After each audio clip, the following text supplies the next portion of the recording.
Before we start, as we always do, I would invite Pastor Mueller to open up with a word of prayer.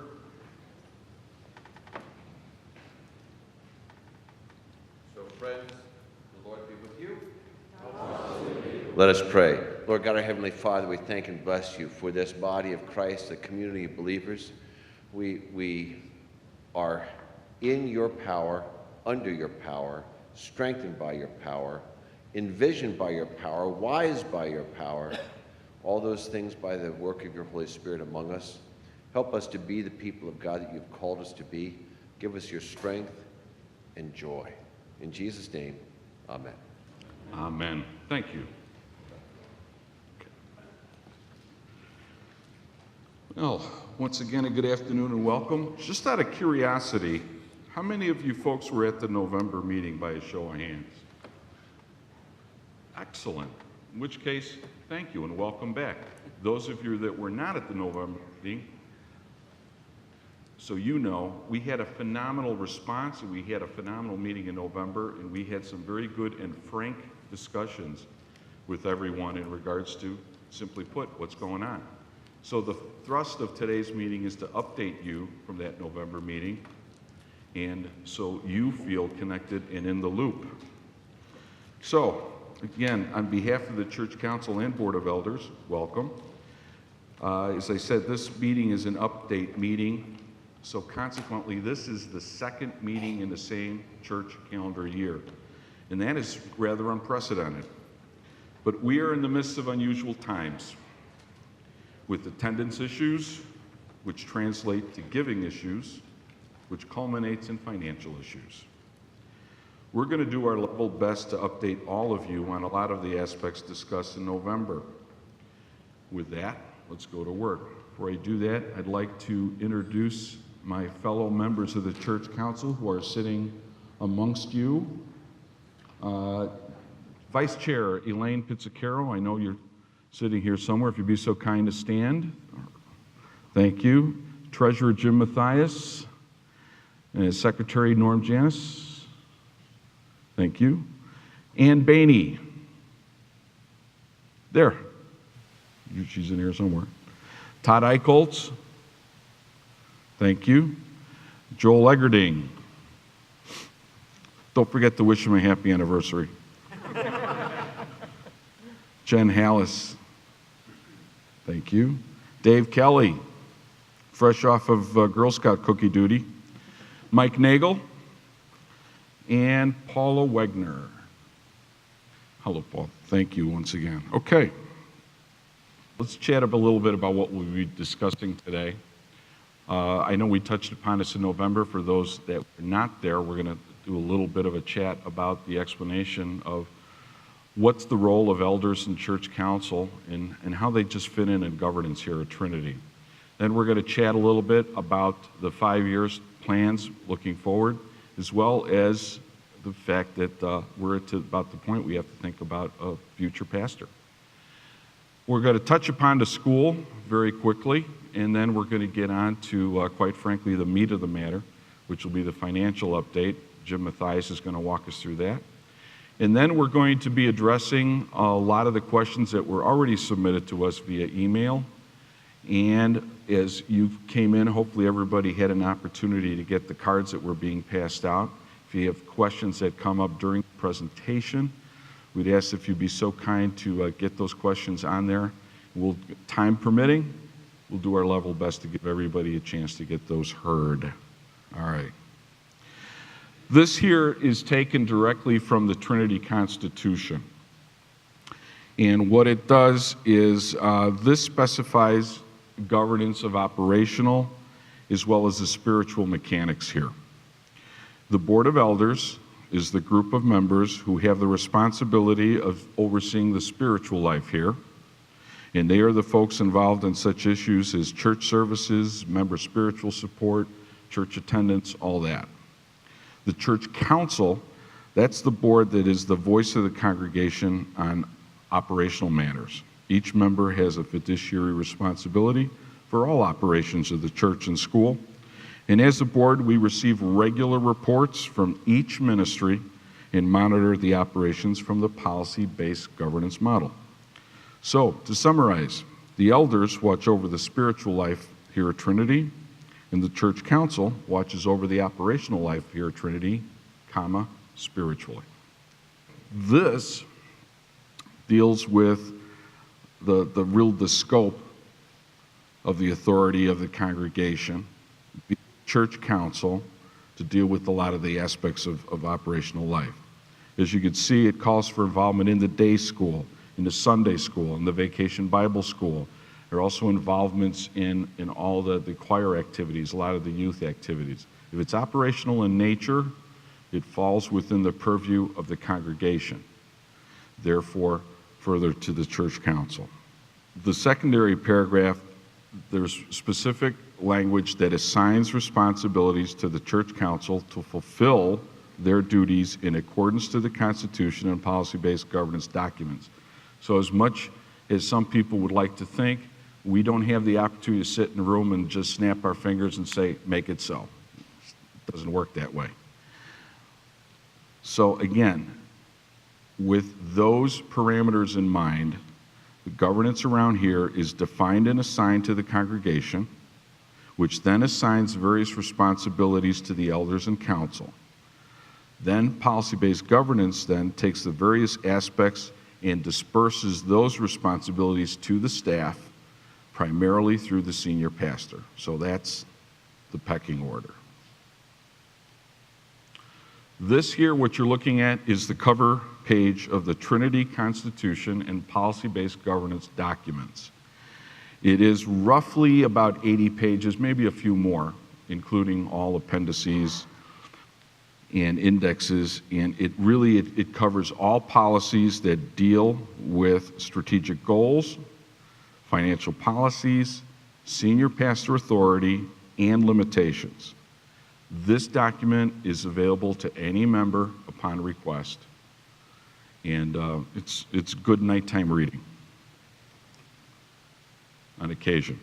Okay, now in conclusion of this section, I want to share with you, and I know I touched upon this in November, this is a takeaway of some of the initial comments that I shared with my fellow members of the council. Accountability and credibility is what I hope all of you embrace as our council creed. We are led first by the Word, then the Constitution, and policy-based governance represents our playbook. But accountability to each other and the expectation of accountability of all the staff here is what helps build a solid foundation. Since everyone here on this council sits as a representative of our congregation, it is precious to me that the actions we take, the messages that we state, are made with the highest regard to credibility and transparency. We are entrusted with the oversight of the financial and operational health of this church and school. And consequently, this body needs to be bold in the integrity of our decisions. I hope that as we prayerfully contemplate each decision, that they be done with an eye towards standing up to the scrutiny of you, our family in Christ. Now, folks, side comment. I am proud to serve with each and every one of these folks that I introduced you to earlier. They have not only taken this to heart, but they continue to push me and push each other to not just live up to this, but to raise the bar. Not a single issue or action is taken unless we test and push each other to question all aspects. We push to get accurate information. We push to get the highest degree of clarity we can. We push to simply do the best for our church home. I don't think I could say it any stronger than that. Now, let's chat a little bit about the 5-year planning and future pastoral plans. Over the past couple months, shortly after our November meeting, starting in December, Pastor Mueller led us through a series of group discussions involving some staff, some leadership, and some very highly engaged members. And he patterned it after a book called Lasting Impact. And that was a book that was designed as I said before, to really question ourselves and think about what we as a congregation, where we're at and where we need to go. On January 30th, there was a day-long meeting that was held down the street at the community center, and there was a larger group of staff, lay leaders, and members, and they were really, the idea was to talk about this en masse and really come together and gel around some thoughts. Yes, these discussions focused around where we're falling short. This was not a rah-rah session by any means, I assure you. There was a lot of areas that we fell short, but we found some consistent trends on where we're falling short, which always makes it easier to then think about what you're going to do about it. The results of these discussions is going to be partnered with an assessment over the past 5-year goals, what we've hit, what we've missed, and then that is going to be then turned over to a committee that the council has already appointed that is going to take a look at this and start putting together an organized plan for where we need to go from here. Again, as we touched upon in November, in consult with Pastor, we included in this year's budget some money set aside for an additional pastor. Obviously, that's not ready to go yet. We don't even know who we'd be looking at. But that committee I mentioned earlier, that committee is also going to be tasked with taking a hard look at what are our needs for an additional pastor, or pastor's been very open with us and saying, yeah, it's almost time for him to turn the page in his book to a new chapter. And we have to look with eyes wide open, what those needs are going to be, and what kind of individual we want to look and call upon to continue this congregation forward. So after the initial, if the initial vetting, if you will, of our needs is done, then we'll start the process of working with NID and Synod to really be able to move that to the next level. But suffice to say, that is a work in progress. Quickly on the school, we're in the midst of the mid-year, not a lot of terribly new school stuff. However, first and foremost, registration involving enrollment and re-enrollment is open. It's available online on the website. If any of you folks here have kids or grandkids, we would strongly encourage you to go ahead and make those commitments and get those registration enrollments in early, because that helps the rest of us in the planning for the coming year. As financially as you imagine, unless we hit certain criteria, we've got to make some lateral moves operationally. So if you yourselves, or if you have influence in others that are thinking about enrolling or re-enrolling, we encourage you to do it sooner rather than later. Okay, with that, I'm going to turn this over to my friend and colleague, Mr. Matthias, who's going to walk you through the financial aspects. Okay, first of all, if anybody that's here was not here and present in November, at that particular meeting, I gave a kind of a bleak presentation on our financial situation. If you didn't pursue finding out about that, you can see what that was about in the leadership package. This was a letter that went out to everybody, primarily written by Pastor and myself, and with some input from others. But you can either get that, or you can go online, and I think our presentation's still out there on the city. So anyway, I've got better news today. The top line is the September operating results, okay? And I'm just showing you one line. So that was the bottom line on our statement of income for total Trinity. And I took that from September because that's what we were talking about back at that time. And I'll kind of take you through it. If you look on the right side of it, it says year to date. Through the first 3 months of this year, we were losing $116,000 against a budgeted loss of $40,000. So we were in a pretty big hole at minus $75,000.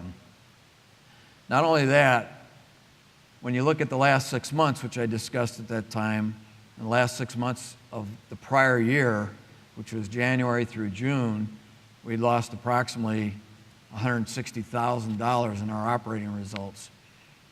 Now, some of that was offset by some unexpected stuff that were positives, and that was $40,000. So we really lost $120,000. But when you looked at the real operations, it was about $160,000 loss. So we come into the first 3 months of this year, and we're losing $116,000 already. So that was a bleak, very bleak presentation that I had to do. So anyway, what I want to do is take you through the months since then. And again, I'm only showing you one line until I get down to January. In October, it wasn't as bad, but we still lost $32,000. So we had a budget of $51,000. For some reason, our contributions aren't as good in October. So you go over to the year-to-date, you'll see that moved the total loss for the first 4 months to $148,000 versus a budgeted amount of $91,000. So we were $56,000 worse than what we had budgeted. And we did have a bad budget, or a low-income budget for October. In November, things started turning around. It's the first of 3 months that are good. And actually, we're almost right on our budget. We had a profit of $51,818, and we had $51,921 actual. So we were actually $100 over what we budgeted, and we felt real good because that was the first month since the prior December that we had a really good month. That then moved the year-to-date actual down from a $148,000 loss to a $96,000 loss for the first 4 months. Then we get into December, and just a reminder, we always expect December to be good because when we usually have 800, 900, 1,000 people in church every week, we get 3,000 just for church, for Christmas. And we get a big influx in contributions. Our normal month is 135, 140,000 in contributions. In December, we had 304,000 in contributions. So it's like we get almost an extra month of income in the month of December. So what that did is it kind of catapulted us from that $96,000 loss sitting in November year-to-date to a $96,000 profit after December. So we actually turned it around 200%. So that was a good thing, obviously. We get into January, and you look at prior Januaries, and you kind of tank somewhat because the Christmas season is over. Maybe people relax a little bit with the donations. But this January, we had a very good month. And we turned, I'm trying to figure this, 11,000. Well, I show the total income, that's the total revenue.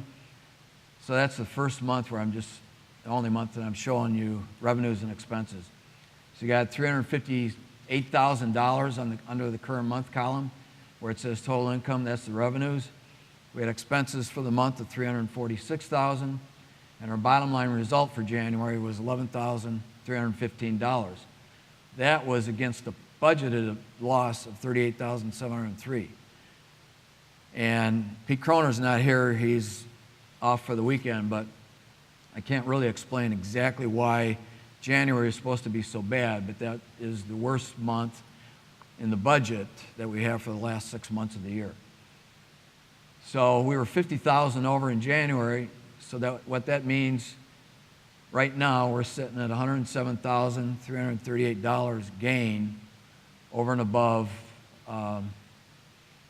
what our expenses are. So our budget was for a $91,000 profit, and we're about $16,000 over.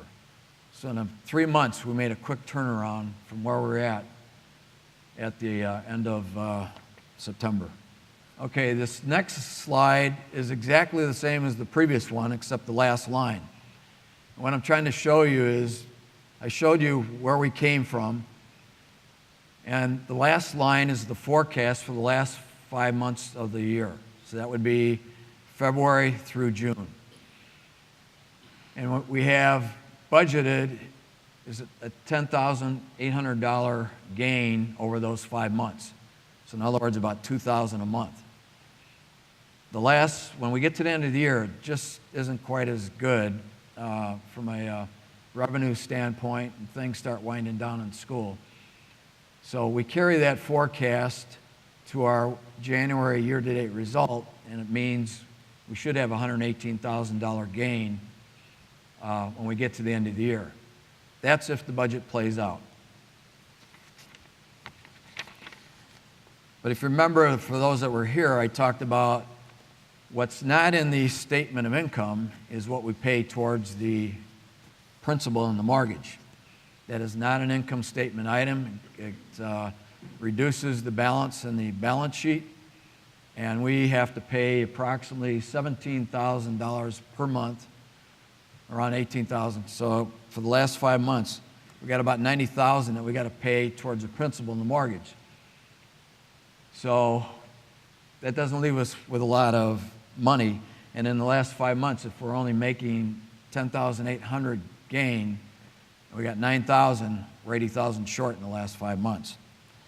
But we do have one benefit that's helping us, and we got the Medina Baptist children in our school, and we're making around $10,000 to $11,000 in revenue, tuition revenue per month from those students. That's not in the budget. So that is going to take care of most of the mortgage payment. But as it is, we'll be a little bit short on cash for those last 5 months of the year. Okay, the next thing, I'm just wanted to show you how our revenues and expenses break down. These are the revenues. This agrees to the January year-to-date revenue figure of $2,757,000. And you can see in our general fund, 47% of the money that we collect in our church from general funds, which on the statement's called operating fund, that's 47%. School tuition, user fees, and gifts, $839,000. That's 30% of our revenues. The adult and child care at the care center is about 16%. That's $439,000. And other fees and ministries that we get with our programs and various things, that's 6%, for total revenues of $2,757,000. So that's how it breaks down on the revenues that we've gotten thus far. These are the expenses, and what we have through January year-to-date, 7 months, is $2,650,000. 71% of that is wages. Property management, $118,000. That's the utilities, snow removal, etc. Mortgage interest through 7 months, $80,800. That's 3% of our total expenses. Then you've got various other things there: pastoral, admin, other departments, church ministries, school-specific expenses, and care center. It's just to give you an idea how our expenses break down. There's not a lot of different categories, and as you can see, 71% of all of our expenses are from wages, benefits, and taxes. I talked about the debt level at the last meeting, and this is the same slide that I showed then, but I added the last line, which is January 31st. And you can see since September 30th, which was what I was reporting at that time in November, we've gone down in our total debt, not total debt, but mortgage and other loans, $2,490,000 down to about $2,420,000. So that's over 4 months. And then we've been able to lower our line of credit by $25,000. We'd like to lower it more than that, but we didn't feel it was safe to put more money into it. We have about $120,000 in our bank that is cash, that's usable cash, but future months is going to be a lot tighter than what we've been through in the last 3 months. So that gives you an idea. There's a couple things, another thing I wanted to point out. We talked about the fact that we refinanced a year ago. Church council worked on that, the finance, pastor, and we used the Stark funds to pay approximately $500,000, around $480,000, towards the mortgage, and then we refinanced it. I just wanted to point out, and that's where it shows 2014, 2015 with the asterisk. You can see the big decrease from the previous, actually it was 2 years ago. And then if you go and you add in the line of credit of $500,000, at that time it was $3,042,000 approximately. If we hadn't refinanced and we had not gotten that money from the Stark family, which was a tremendous blessing for us, if we hadn't gotten that, we would have had to borrow. First of all, we wouldn't have paid down $500,000. And secondly, if we were going to do the roof, which everybody knows how bad it was leaking, we would have had to borrow $1.2 million. That would have brought our total debt at that time to about $4.8 million. So that's what we've been able to avoid with the Stark money and also using part of it to refinance. So $4.8 million compared to a little less than $3 million is a pretty good situation to be in. And as I mentioned in the November meeting, as I'm standing here right now, we expect to have, if everything goes right, we will have all of our debt paid off in 9 years from this month. That's just covering the benefits that we got from our refinance. That's laid out in this package that I talked about. If anybody has any questions, I'll cover that later. This slide I'm presenting is actually because we received a question from a member asking about what is our average weekly attendance by church service. So I got the numbers out of the elder book with some help from a staff member, and I put it together here. So I'm showing you from 2010 through the first 5 weeks of 2016. This is on a calendar year basis, whereas our financials are fiscal year. So this is January 1 to December 31st each year. And you can see the averages by church service, and pretty much they've all gone down. The one thing I'll note that on our current Saturday service, last night we had 226 people. And I think the week before it was around 220, something like that. So we've had a little bit of a bump in the Saturday. Hopefully that's more people coming in and not necessarily a shift in from 8 o'clock on Sunday or 9:30 on Sunday. But I don't know if anybody has any questions about this. Yes, Joe. Based on those numbers, how much that attendance rate will continue, how much will that affect the budget for the rest of the year as the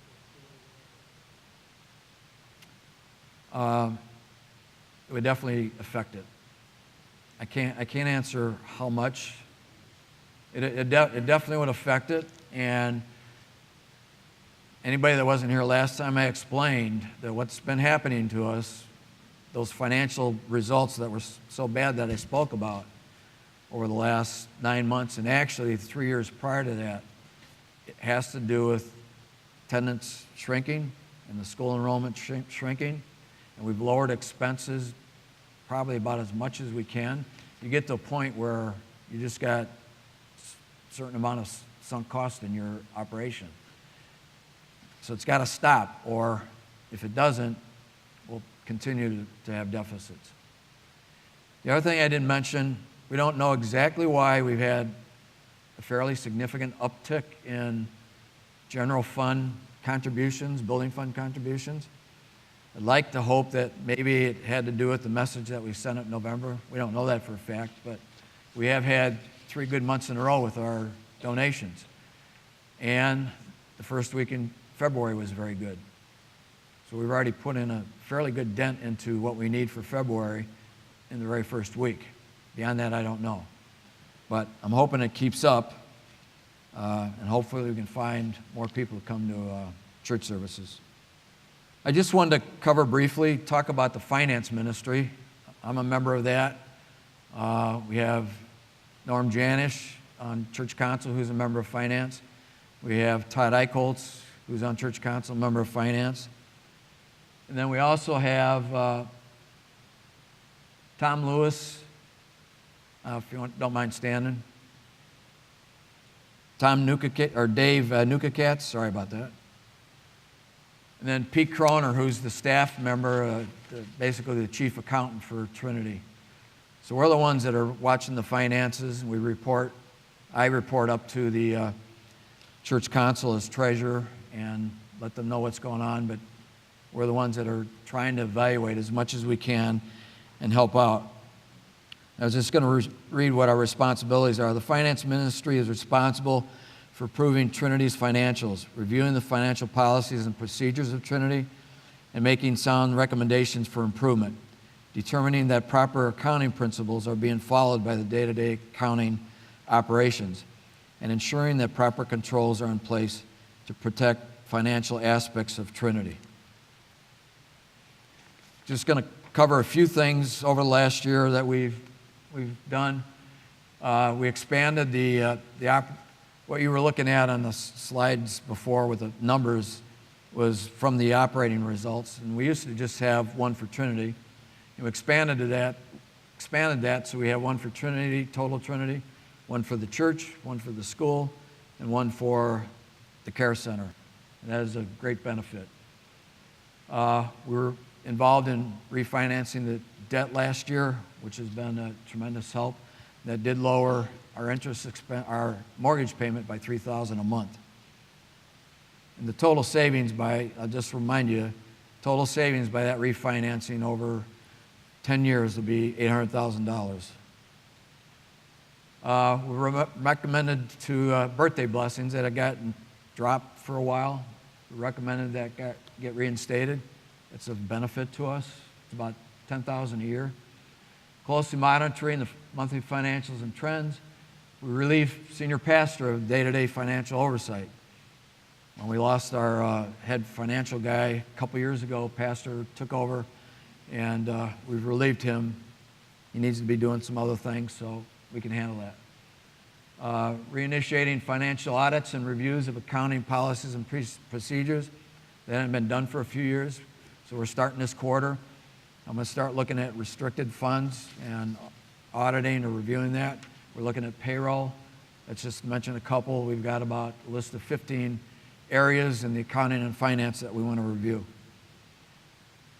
We compiled a list of action items for improving Trinity's financial situation. We gave that to church council and pastor. And we're going to migrate the budget process to more of a cash basis than the accrual basis. And that'll include the mortgage principal. As you could already see by the slide, we're going to be dealing with some questions that have already been submitted by you folks. There have been some additional questions that came in kind of late in the game after these slides were put together. We're going to do our level best, time permitting, to get to as many as possible. If there is some issue that we haven't been able to address, as I said, everybody should have the opportunity to have some cards. And if we don't hit your particular question, please feel free to leave them, and we'll make sure that we get a response to you as soon as possible. The microphone is laid up here as well, time permitting. If there's something that you have that you're comfortable to share with all of us, I'll avail that to you as well. Except we may turn it the other way, I don't know. We'll see if you want to face everybody or face us. Okay, first question on the youth programs. What is and has been the attendance for youth 2010 to 2015? What is their budget? What is being done to attract our youth? And could you divide the youth attendance by Trinity members and other denominations? All right, there's a number of issues there. The youth program, we all know, is directed by Mark Novacek. Erica Michelson, who is also a DCE here now, and she has accepted a call as of January of this year. They really direct this, but instead of putting them on the hot seat right away, they submitted a report to the council back in December. I'm going to refer to that. If there's any other questions or particular issues, I already chatted with Mark, and he was in agreement to come up and address those directly to you. So first, let's go through the information already submitted. What they've been involved in the last few months is they're shifting their bridge program what used to be high school to college age kids. Now they've expanded it all the way down to the 6th grade.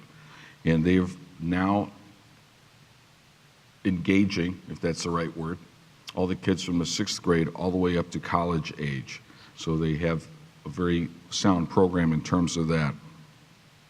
Also, they're very heavily involved in confirmation. This year, there's 107 kids enrolled in confirmation. They've also recently, I think it was in the last month, 2 months, the Creation Museum trip. That was for 7th and 8th graders. And they took 55 junior high kids out of a total possible 71, plus 5 high school kids and 9 adult leaders. Everything I've heard was a very, very moving trip. In terms of what they do for the Sunday night experience, they hold steady at roughly 25 kids per Sunday night. 98% of those kids are of the sophomore and junior age level. And they also walked all these kids through the Transform series as well. Looking forward, there is, if those of you that were in worship today, Mark was on the 411. He's looking at a trip to Savannah, Georgia, and he's looking for some fundraising assistance in that.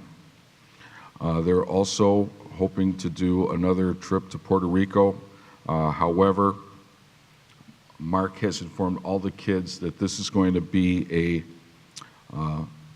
go if we can fund it kind of trip. He's instituted a GoFundMe page, and the kids have been told you can't raise the money.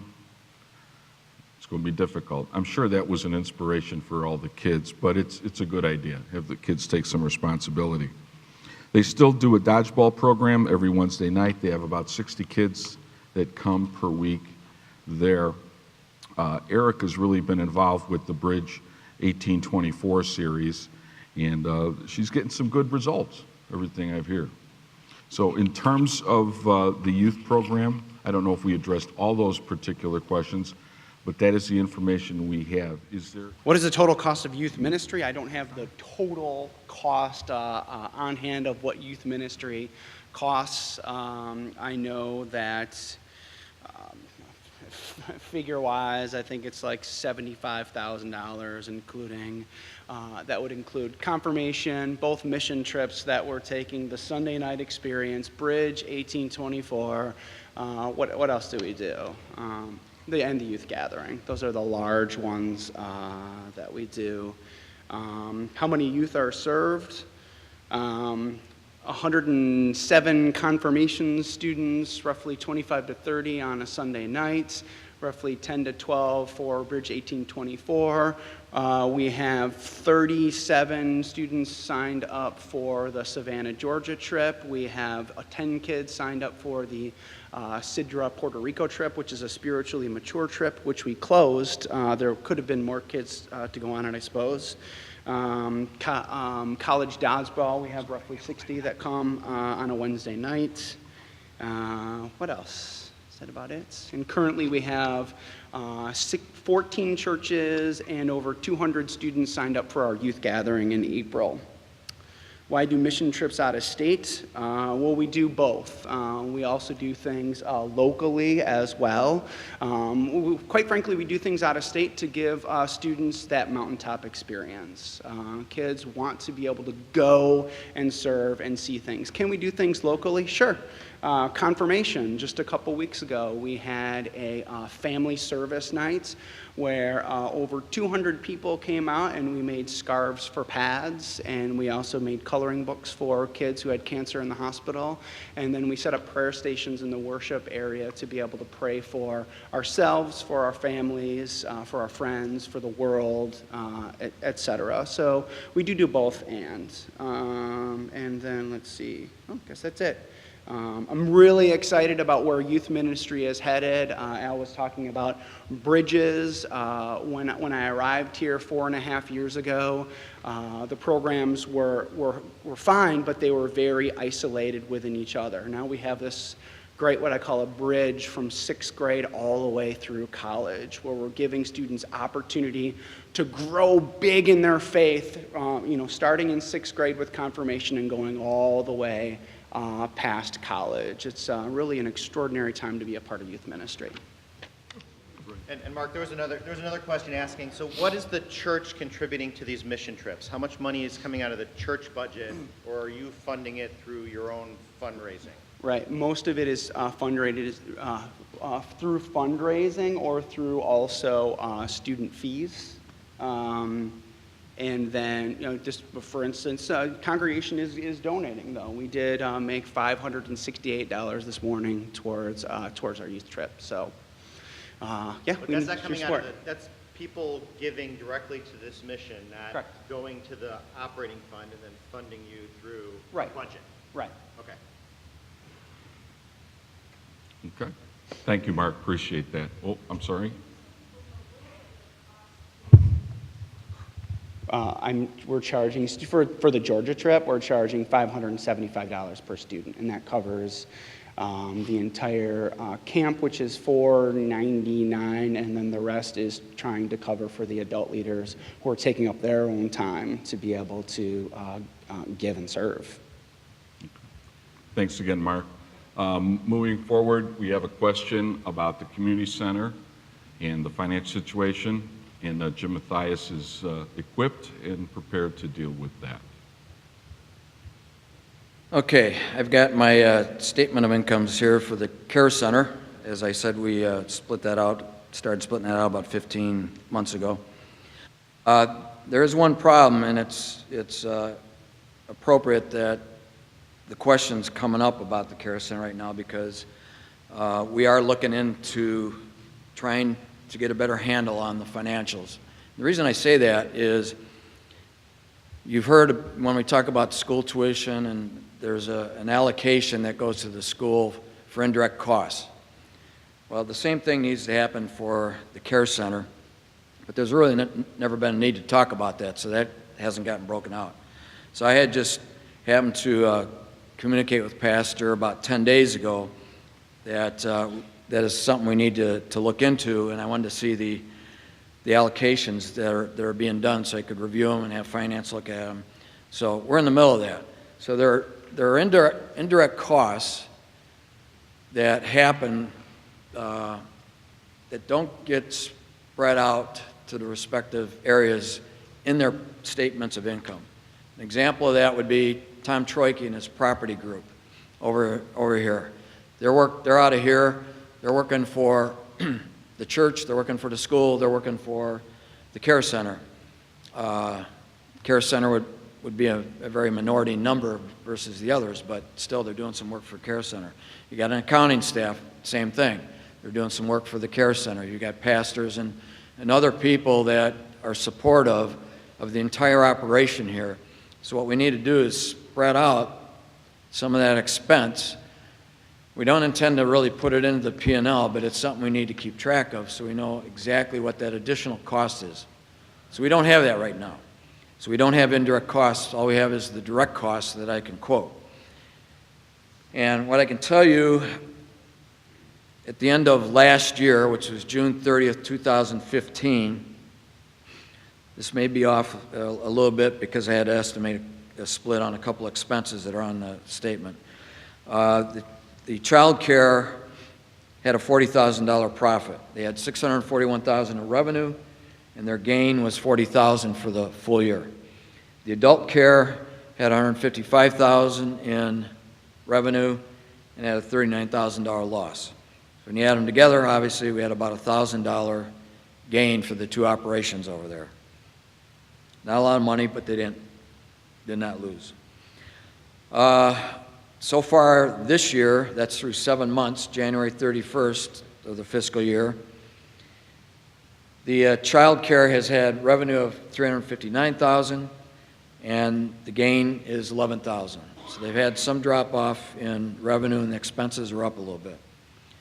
On the adult care, they have $80,000 in revenue and a $29,000 loss. So they're lagging behind.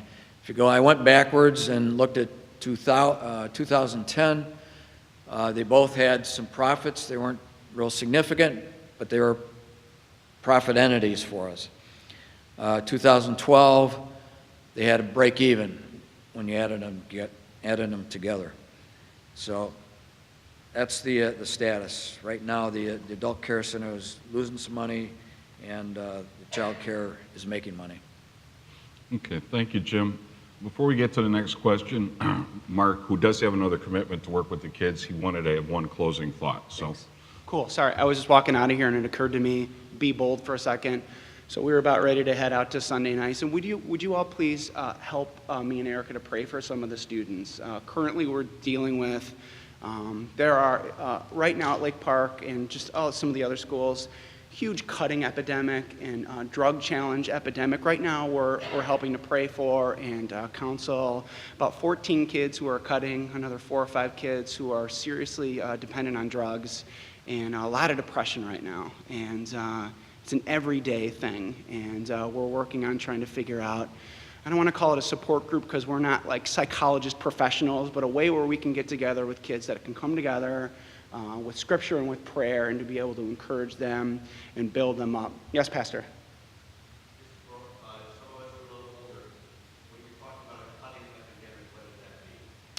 So when students become very depressed, or they become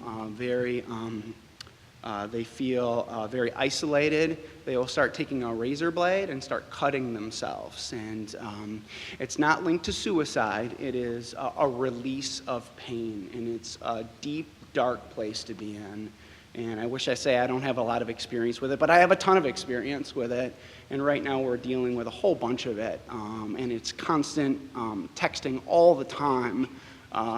So if you could help the two of us really pray and lead these students to a better place, it'd be great. Yeah, a lot of times it's really encouraging them to get professional counseling, absolutely. Yeah, really all we can do is pray for them, guide them, support them, encourage them, but yes, it is absolutely professional counseling as well. Sure. Mark, when you were talking about how many kids are able to test the next, Yeah.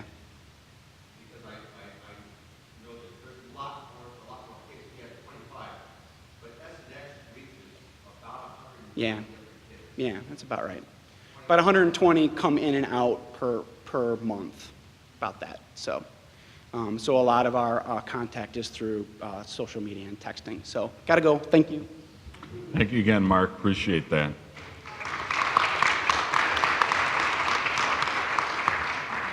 All right, next question on the slide.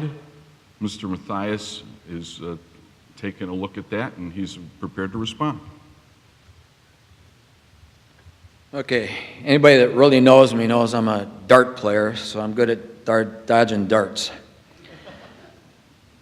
The last meeting we were asked about how many church council members tithe, and we were also asked about what do we do to train ourselves to make ourselves more qualified as church council members. And now the question is, should tithing be a prerequisite for being a leader, whether it's church council member or an elder? And I'll take that further because we also have a board of Trinity Roselle Foundation members, and we have management team working with pastor, and all in all, that's about 60 people. I'm going to be a little bit long-winded, and there's reasons for it. First of all, anybody knows the business world, the corporations go out and they hire board members to oversee the operations of their company. And they don't get people that drink the Kool-Aid. And if you don't know what I mean by that is, when I was at Allstate, we used to always kind of joke around about bleeding Allstate blue. That kind of meant you lived, eat, and slept Allstate. It was in your heart. And the thing that the corporations do is they go out and try to get the best leaders they can, independent people that aren't subjective because of the company per se, that they're objective, they're honest, high integrity. That's the same thing we do with our church council members when we're trying to figure out who we need on our church council. We also try to make sure that we have a good balance. You can't have a homogeneous group in terms of what their backgrounds are. You need accountants, you need finance people, you need people that are HR. It would be nice to have legal, but sometimes we do, sometimes we don't. We have people that own their businesses, so they're good business people. We have sometimes teachers. We have try to make sure we've got at least a few that are parents of teachers. So we get this balance of people that are on there. I'm just going to read a couple things. 2 Corinthians 9, verses 6 to 7. Remember this, whoever sows sparingly will also reap sparingly, and whoever sows bountifully will also reap bountifully. Each one must give as he has decided in his heart, not reluctantly or under compulsion, for God loves a cheerful giver. I'm going to explain what compulsion means, and that the individual is not compelled, forced, or coerced to give. Another thing, I was reading about biblical stewardship. More often than not, when we think of good stewardship, we think of how we manage our finances and our faithfulness in paying God's tithes and offerings. But as we're beginning to see, it's much more than that. In fact, it's more than just the management of our time, our possessions, our environment, or our health. Stewardship is our obedient witness to God's sovereignty. It's what motivates the follower of Christ to move into action, doing deeds that manifest his belief in him. Paul's stewardship involved proclaiming that which was entrusted to him, the gospel truth. I'm just going to use a few examples. I'm being redundant, I apologize, but not only am I on church council, I'm on finance, and I lead that group. I also have taught financial peace here 5 different times, 5 different classes. I have a real passion for that because that's something that fits right into my background, and I can help people. And anybody that's gone to that class, you see some really sad states as far as people's financial situations. That's something that is really worthwhile. My wife and I, Alice, co-chaired on the Oktoberfest committee with Jen and Jim Hallis. Anybody, if you weren't involved in that in the fashion we are, you wouldn't understand that. It's 5 months worth of work, and it's a lot of organizing and planning and coordinating of people. It's very similar to the clinic. I'm just going to say similar. I don't know. I know the clinic has a lot of work. Anybody knows Amy? She's really burnt out. So we've had a similar thing. Jen, she's a food expert. So anytime you see some big activity at Trinity here, as is Bill Wilkinson, who was a past chair, they've been involved in those functions, helping out with food and planning the food. We've got Al, he's also on the Oktoberfest committee. He's had a heart for the school over many years. Anybody that knows Dave Kelly? The guy's everywhere. He's involved in everything. I can't think of anything that he isn't involved in. And besides, he's our cheerful cameraman. I also mentioned last time that some of us are tithers on church council. And what I didn't make clear is I don't know who's not, because I don't know who that is. And it's really not my concern. We also have a couple members that were recognized by the Trinity Roselle Foundation for remembering Trinity in their wills. And we're recognizing the Trinity's Eternity Circle. Since the last meeting, we've had a member on church council that donated a very significant amount to the group that's trying to plan and organize, revamp the Saturday night service. It was so significant that it's more than 40% of what the top 100 givers give. So I think overall, we're demonstrating that we are good stewards. I can't answer the question about how many of us tithe, but I know some of us do. I don't know who does for sure and who doesn't. Dave Kelly was on the 411 giving a testimony that he's now tithing. But, the other thing is, you go to Oktoberfest, you'll see all of us working there. Some of us 12, 15 hours a day for 2 days. You go to the clinic, we all worked at the clinic. I would imagine at the dinner dance for the school, you're going to see just about every one of us there. So this is a very committed and dedicated group of people. And so my answer is, should that be a prerequisite? I would say in a ideal world, yes. But it's not an ideal world. And everybody's different. Everybody has their own situations. They have their own problems. Some, it's just much easier for them to do, and some may not be able to do it. What I would ask is, how are you going to police it? How are you going to know? Are we going to force people to tell whether you're tithing or not on their honor? And then if we find out they are, we're going to say, okay, Joe, you can be a leader on church council because you tithe. Amy, you can't because you don't tithe. I don't think God would look favorably upon us if that's what we were doing. That's my answer. Thank you, Jim. Dave Kelly, our fellow, would also like to address this. So I had been on elders, I had been chairman of the board of elders, and I joined church council.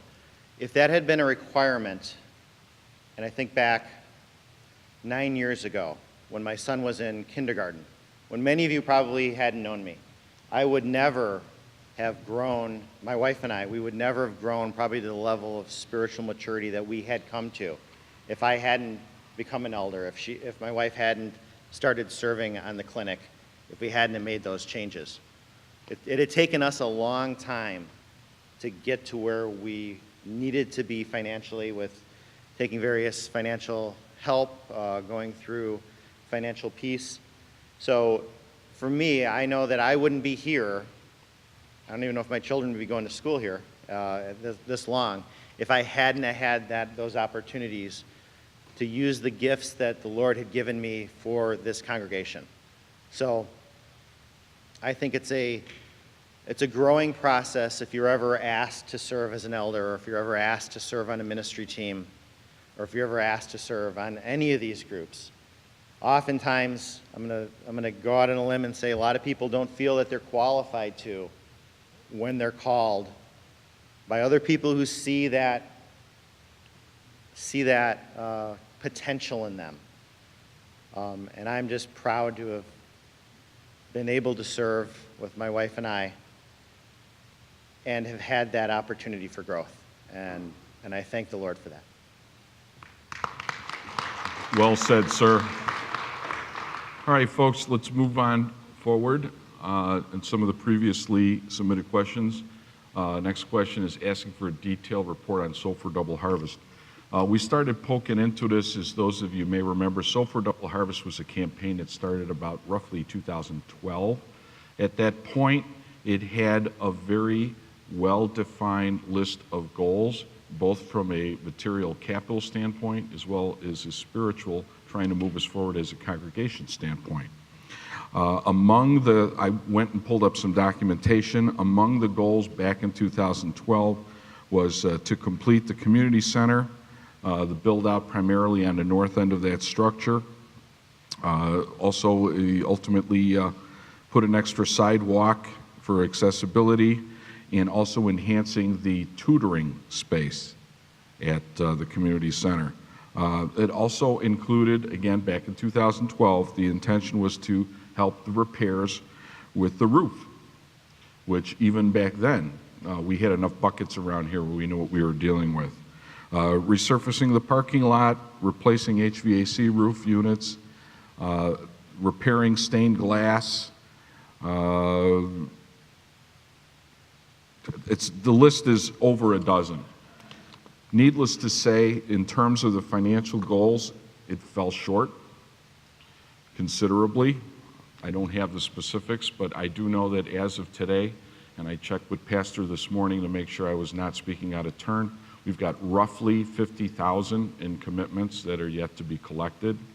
In terms of what still remains in our account, and again, I checked with Jim on this, round numbers, roughly 20,000 plus or minus in the bank. That Sulphur Double Harvest did fund the construction that was at the community center, that the north end where the kids are, in that whole area, that did fund that. There were some other projects, minor here. In terms of the roof and the big stuff that we have all seen, which is, that's a question further down, you'll note. I might as well attack that now.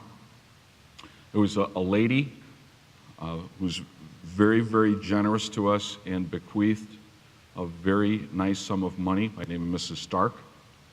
And that money was left to us in a trust with very, very specific guidelines, what we could do with it. And we were very, very blessed to have an amount of money where it did take care of the roof. Between the roof, We were able to do the parking lot. We were able to do a lot of the touch-up work on the perimeter, and we ended up about 1.28, Mike, when all said and done? Right, without the debt payout, we about 1.28 million, but it took care of business. We were incredibly blessed to do that. So that's where that was funded. As Mike just mentioned and Jim alluded to in his presentation, some of that money was used to help refinance our mortgage and bring our overall debt levels down as well. So because this issue came up, I know the guys on finance are working with Pete Croner. They're going to do additional research to be able to really pin down and provide a very clear path on what's going on for whatever SO money is there. And we'll be able to follow up with that if need be. Similar question about memorial funds? Are the restricted and unrestricted memorial funds fully funded? If not, why? And if not, how much money is unaccounted for? Jim, is that something you have materials on, or we need to follow up on that?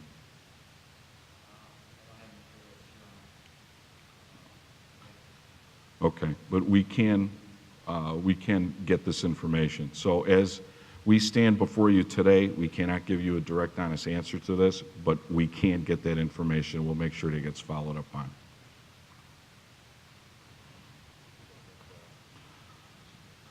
Okay, what the church has paid for the school. To get that information, we've accessed when you get your registration forms to enroll or re-enroll for the coming year. Everything is broken down here, and it's broken down to what Trinity's general fund and other support from members comes to. Per child, it is $1,945, and that was calculated based on the number of students that we have this year currently. So if you do the math, it comes to a little shy of 400,000. If my quick and dirty math is accurate, 390, something like that. There's also on that sheet, if you have a chance to look at it, or if you don't, I'm sure we can get it for you. There is a facility support amount that Trinity, as Jim alluded to earlier, for the building and the maintenance and all that stuff. And that is figured in at $2,500 per student, which is support from Trinity in terms of making sure that there is a school here, and $1,945 per student in support that we, through our general fund giving and other support, contribute to every child's education here. Okay, hopefully I was quite clear with that. Okay, moving forward. There's a follow-up. So the follow-up questions to that are, how would the financial state of the church differ if the financials of the church and the school were kept separate? And does the church support the school? If so, should the school potentially be separated or disbanded so that the church could be more financially sound to meet its goals? Well, in terms of disbanding or closing the school or what have you, that is not easier said than done. By our Constitution, by our governance, the only dissolution of the school can occur when the congregation comes together at a meeting and votes to do so. The council can't do it, Pastor Mueller can't do it, staff can't do it. That is something that if the Lord leads us as a congregation and says we're having some serious challenges and we have to rethink the school, that's the only way that can happen. So neither I or any of my fellow servers here, we're not in a position to do that, and quite frankly, none of us want to do that. As Jim mentioned earlier, I have a heart, I have a passion for the school. My son, who probably bailed on me already, he's already graduated. No, he's still here. He graduated college, I'm proud to say, but he's an alumni from here. He's been gone for a lot of years. But guess what? Next month at the school dinner auction, you're going to see my bright and shiny face again, because I have a passion for the school. And me, for one, I will continue to do everything that I can to to work in tandem with everybody here to make sure that school is solid for a lot of years to come. In terms of separating the school out or segregating it financially from the church, I don't think that's very feasible. Is already mentioned, Trinity, through our general fund, through our church, we provide such a solid level of financial support for the kids here that it would not be feasible nor possible. Now, if the families here are willing to pay 10 grand a year for their kids to come here, yeah, I suppose that's doable. But come on, look around us, look at our community. People can't write those kind of checks. I don't care what they say about the economy. It ain't that great. So Trinity has a church, Trinity has a school. As far as I'm concerned, they're intertwined. No financial upside to segregating the two at all. Something else? Actually, we've got a few more.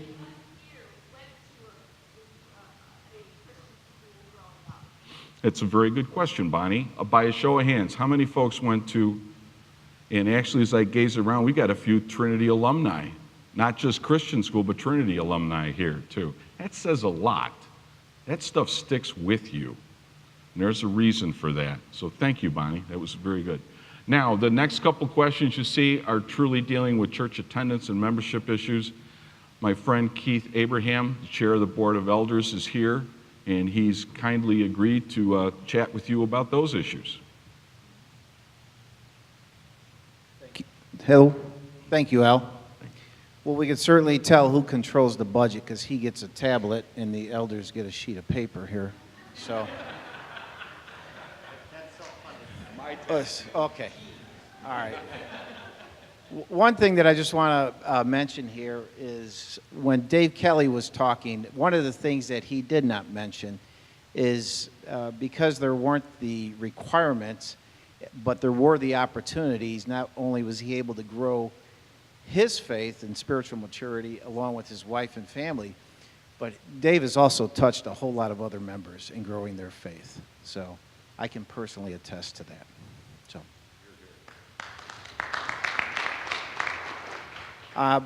as spokesperson for the elders, I certainly want to thank all of you for being here. It's truly nice to see that you're concerned and engaged in our church. It belongs to all of us. And certainly all comments and suggestions are welcome. So, we'll take on whatever it is. So we do have a few questions here. On the issue of retaining existing members, what have we done and what are the results?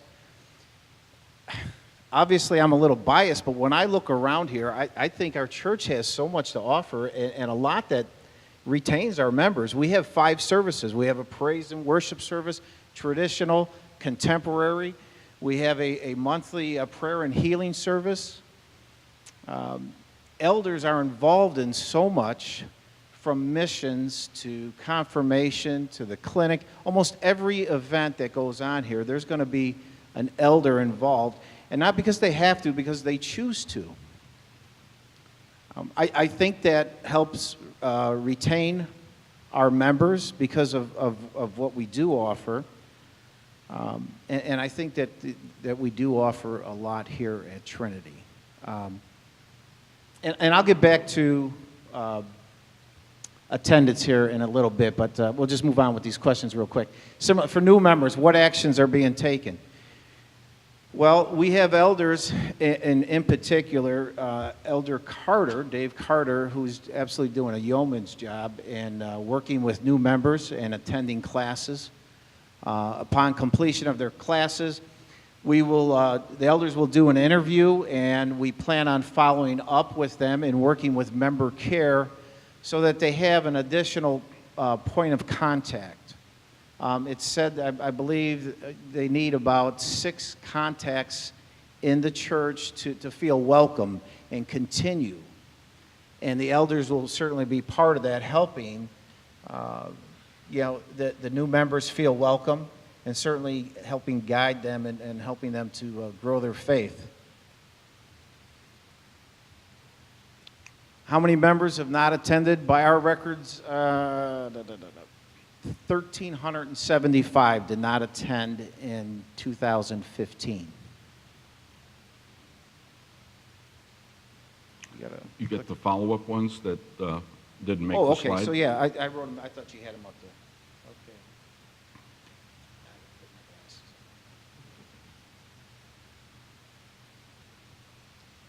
Okay. Okay, so how many members did not attend in 1375? How many only attend at Christmas and Easter? 516 is the number. And these numbers were just pulled up real quick here because these questions kind of came in late. What are the elders doing to get them involved again?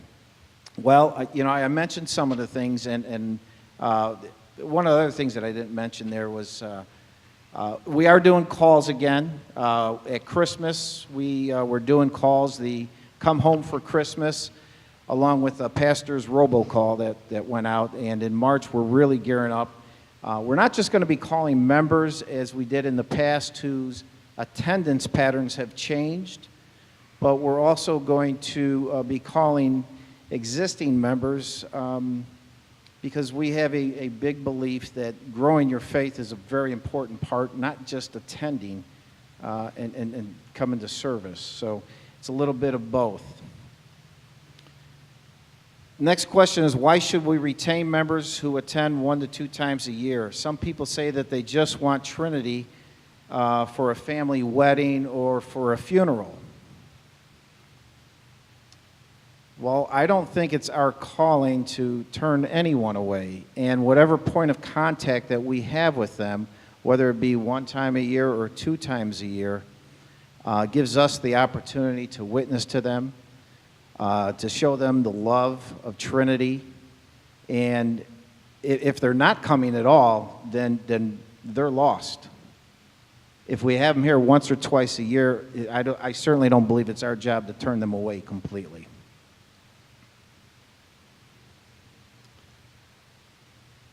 A poll question. Can we have a poll question for what day of the week would the congregation like an evening service? Sure, we can have a poll question, but then it comes up to a lot of logistics and other factors to make that happen. So I don't know, does someone have a suggestion for another day of the week other than, I'm assuming that would replace the Monday service. So if someone has that. Does anyone have another day of the week that they're interested in?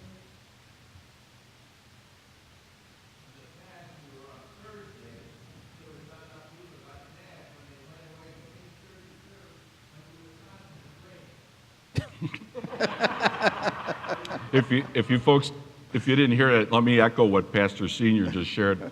In the past that we had Thursday services, but then people got mad because after Thursday service they went to their place in Wisconsin. It rained all weekend. So, okay, thank you. The next question is, why are we still having a Monday night service, the cost and the attendance? And I don't know that I have the attendance numbers, but I think it's 30s. Oh, did you show it earlier? Okay. So, yeah, it's low.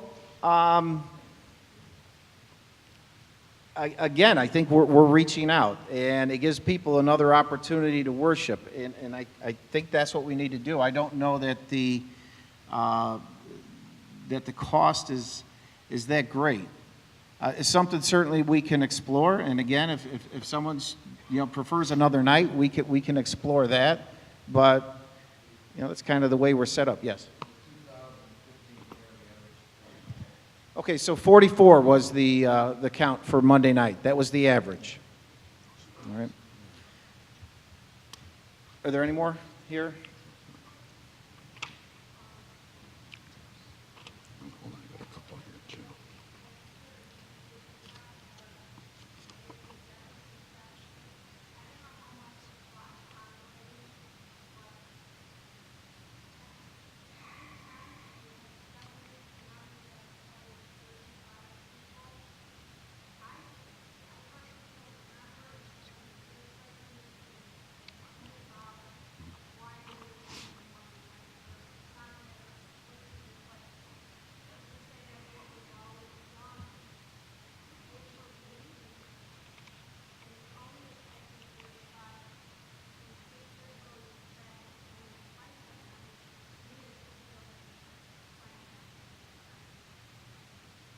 Okay, Yeah, it was slightly higher. It was 44 was the number, but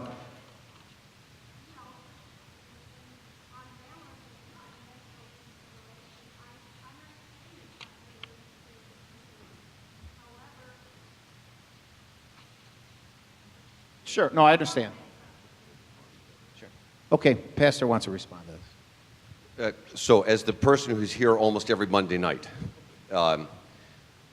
while the Monday night numbers hit whatever they are, and it runs between a high of about 100, low of about 20, depending on the time.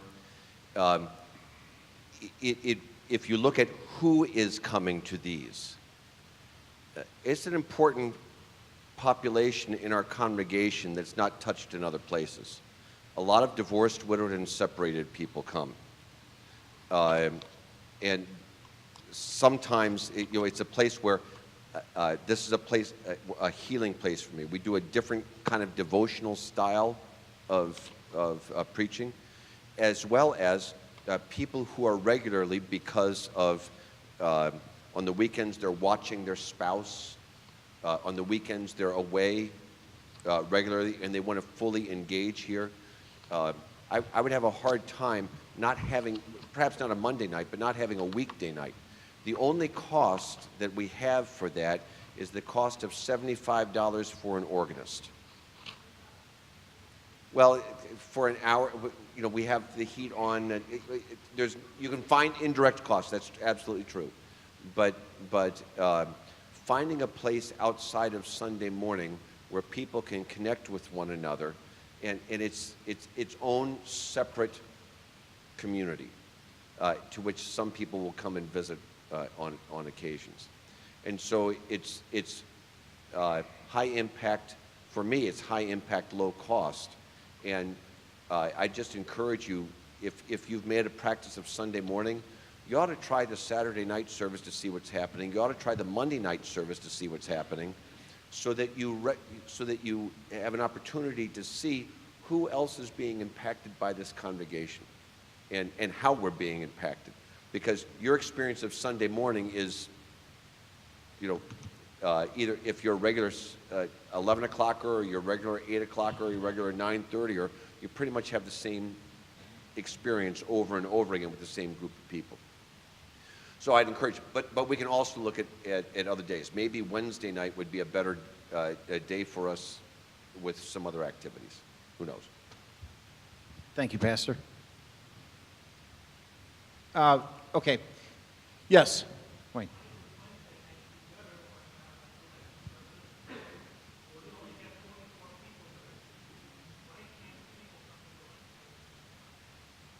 So why aren't people attending Lenten service? I got to be honest with you, I don't have that answer. I'm going to say, if you have a kid here, and it's very difficult to then, so they're going to the chapel service in the morning. So no, my wife and I, when we can, either in Advent or Lent, we'll come at that service, because we find it really difficult to drag our kids in a second time, especially if they have a lot of homework. One of the other things that the elders are doing, and it's led by Elder Dave Vance and Elder Matt Watts, is our Saturday night service, and Pastor alluded to it. It's really a change from our service. We've had a lot of questions on that in the past. It's been overwhelmingly supported. My guess is about 90% of the comments that we get on it are just, they love it. The children's church, we've had parents who have told us that their children tell them that they want to go to church on Saturday night so they can go to the children's church, which is led by Erica Michelson. So that's a change. That's something new. And change, we know, always isn't comfortable, but it's been a change that two of the elders really stepped out, and they've done a tremendous job, a lot of work to put that together. And we're trying. But one of the things that I just want to finish with is we often correlate attendance with finances. And there certainly is a correlation with that. But I also believe that there's a correlation between you growing your faith and being engaged with Trinity and the finances of the church. And while attendance is down, I sincerely believe and I know that our members' faith is more mature and has grown more in the last couple years. And that's a very important part. Some of the things that Pastor talks about every week, talking about growing attendance, there's no magic pill. He talks about us inviting a neighbor, inviting a friend, talking to others about coming to church. That's all an important part, and that's really the way that this is going to be done. This is kind of ground pounding it. There's no quick answer to it. And, I mean, if you think about it, we have 900 in attendance. Okay, so if 25% of those people in 1 year, if my math is correct, if in 1 year, if they brought one person to church, that'd be about 225 people. Okay, that's on us, all of us. We need, and I know most of you people that are here are engaged. I'm talking about the church as a whole. But we need to look inside all of ourselves. We need to be on fire for Jesus Christ. We need to be living the life that shows we are different and why we are different. And that Trinity brings us that source of power that we have. And Trinity makes a huge difference in our life. And then we need to invite people to come here. Because if we don't go out and invite somebody, and I'm guilty of this, I'll be the first one to admit it. I don't do it as much as I should. But if we don't go out and invite people, there's no program that we have that are going to bring people here. There's no change in service that's going to bring people here. This is our job. We need to look inside, take personal responsibility, and we all need to evangelize. We all need to grow our faith. And when we do that, we'll start turning around this attendance issue and the money as well. That's all I have. Thank you. Yes.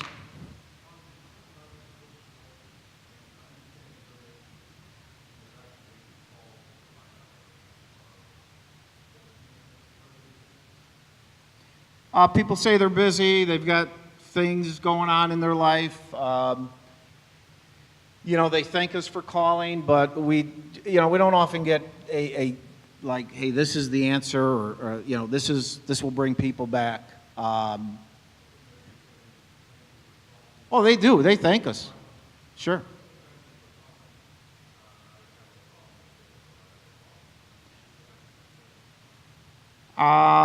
Yeah, I'm going to see if I can make it a little bit more. Yeah, I've missed somewhat. I mean, obviously they agree with what we're saying, but phone calls are just, and they've proven over the past, they're really not that effective. Right. What's really effective is one-on-one contact. And that's what we need. So.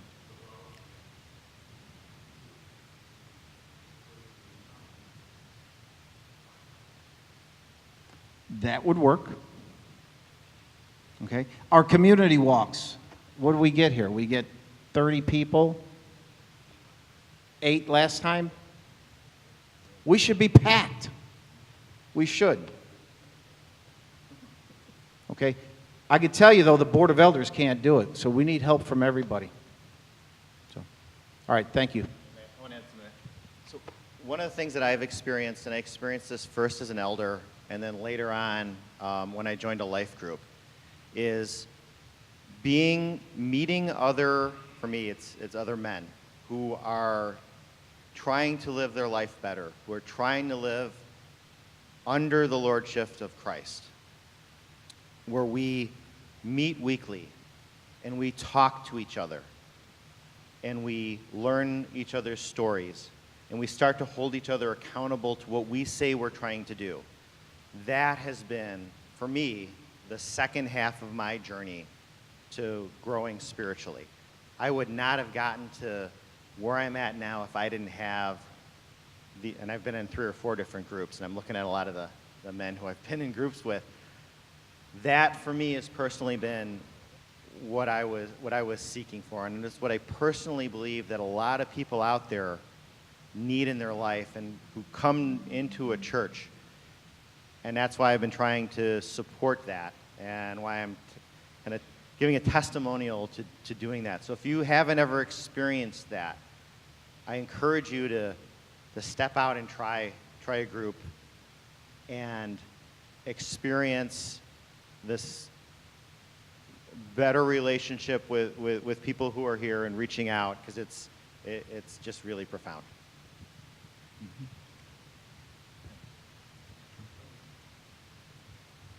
Just like to second something that Keith said.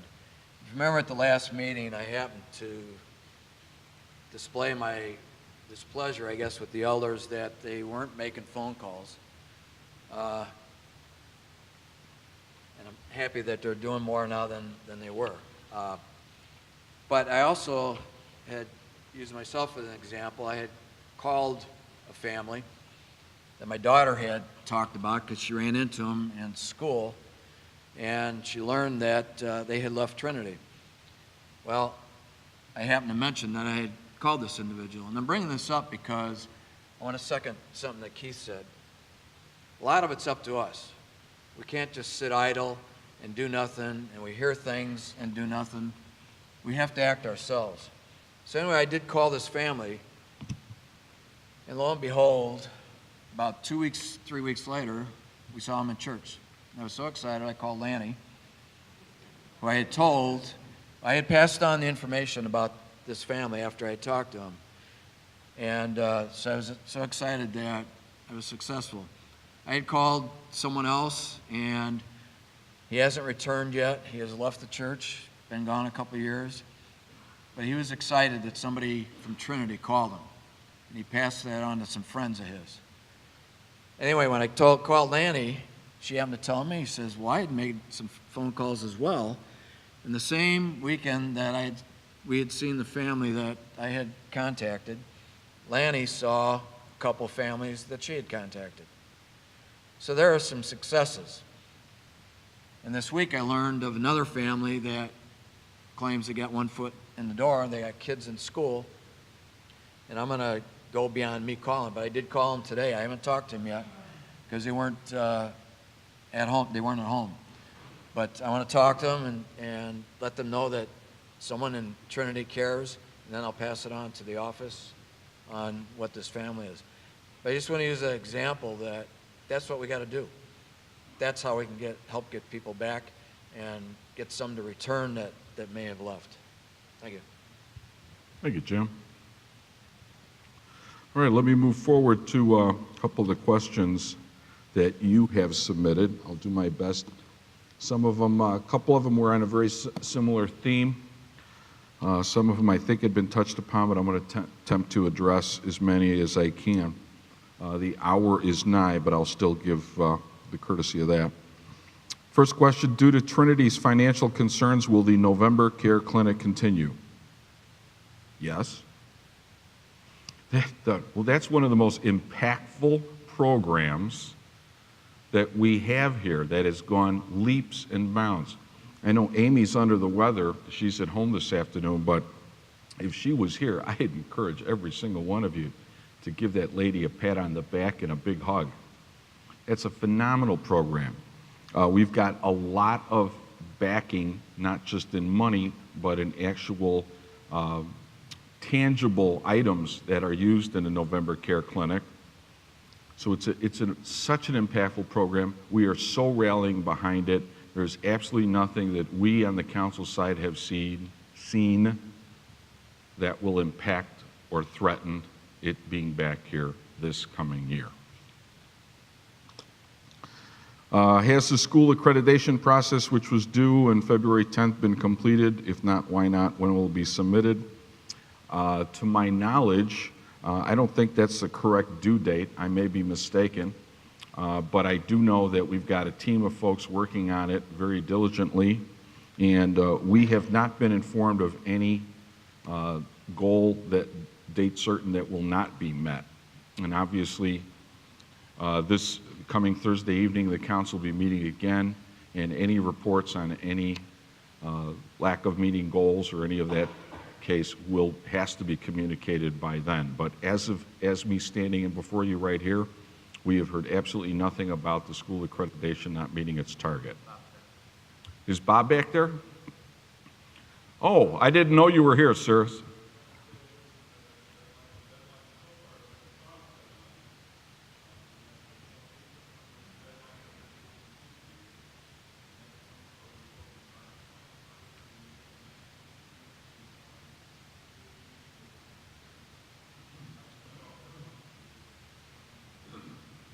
Thank you, Bob. And I'm sure I speak for everybody here, our continued prayers for you and Bonnie especially, for continued healing. We all wish the best for her.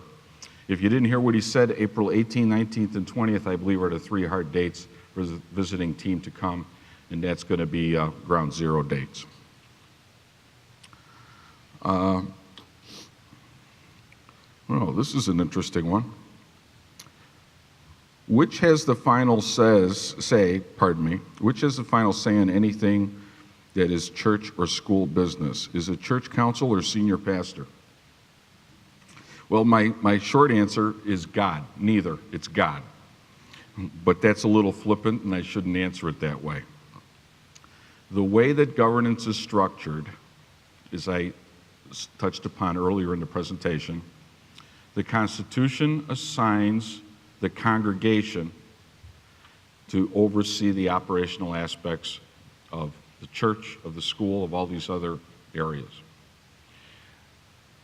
About 5-6 years ago, the congregation voted to accept policy-based governance as the rule book or playbook, if you will, of what is the relationship between the church council and governance in toto as it relates to the operation.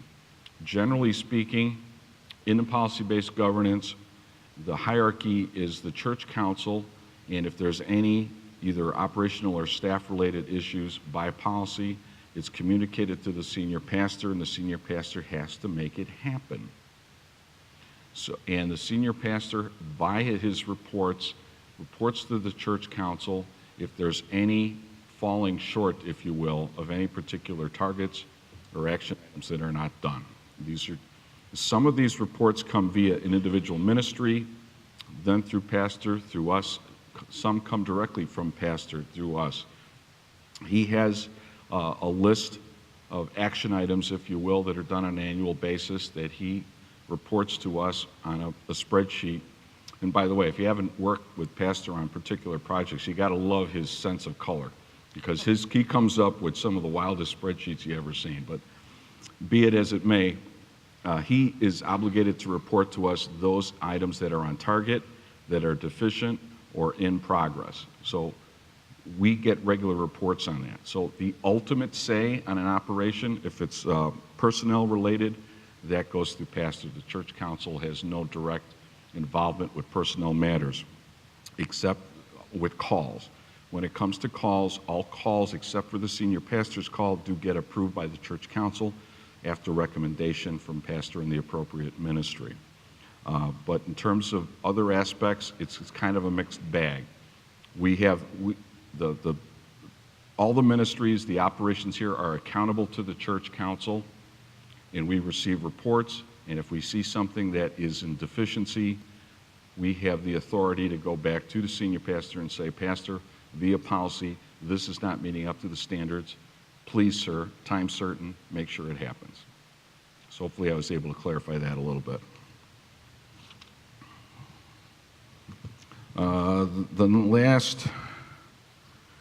The next couple of questions are very closely related, so I'm going to try to paraphrase. These are questions on both the school survey and Best Christian Workplace results, and if those results will be published in their entirety, yes or no. I know as a council we received some reports on those issues. And as far as the school survey, if memory serves, I believe those have already been made available. And either Pastor or Bob, can you help me on that issue? I seem to recall that that's been already dispersed. No? Bob, can you help me on it to clarify that issue?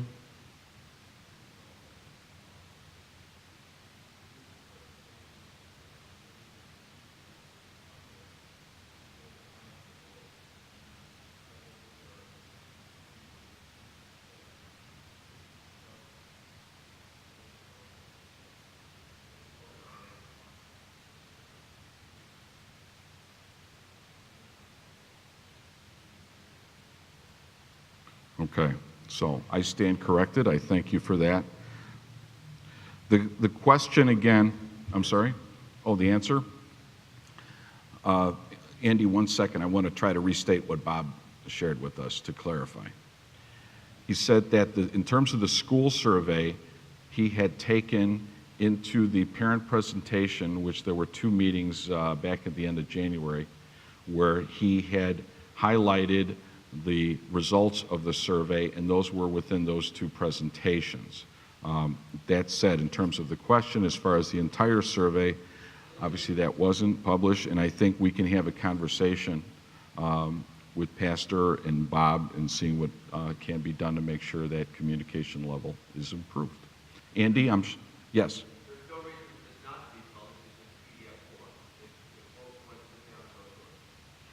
There you go.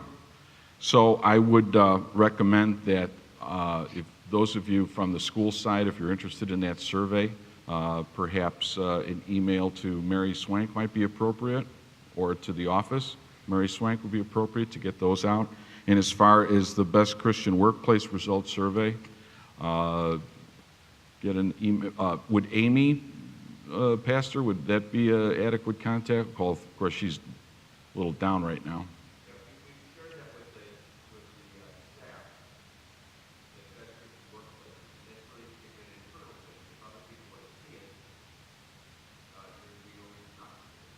Okay, that takes care of that. All right, I'm going to, Andy, I'm sorry, did we take care of that? All right. All right, one more question I'm going to try to field in the area. Oh. In the arena of an interesting question, as church council, what keeps you awake at night?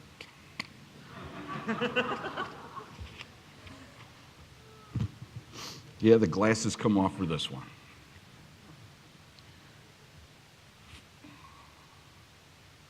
There's a lot that keeps me awake at night. Oh no, I'm just formulating, Jim. They got me on a deep question. You got to work with me on this. Do I stay awake at night? Absolutely. Why?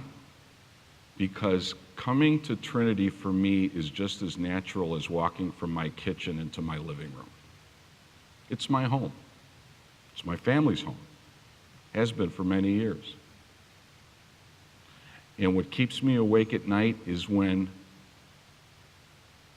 you see not change, but you see trends that are disturbing. Not that long ago, 1, 2, 3, 4, 5, about either number 5 or 6, that's my usual 11 o'clock spot. Used to be, I could barely get in there. Now, today I was there was me on the end and then 2 other folks at the very end. That keeps me up at night. I go through the school and take a look at the enrollment counts and what's going on with the school. That keeps me up at night. We go to Oktoberfest, and there's people that have been members for over 20 years, and they come up to me at Oktoberfest and said, "This is so much fun. Why didn't you ask me to help? Why didn't you ask me?" It's issues like that that keep me up at night.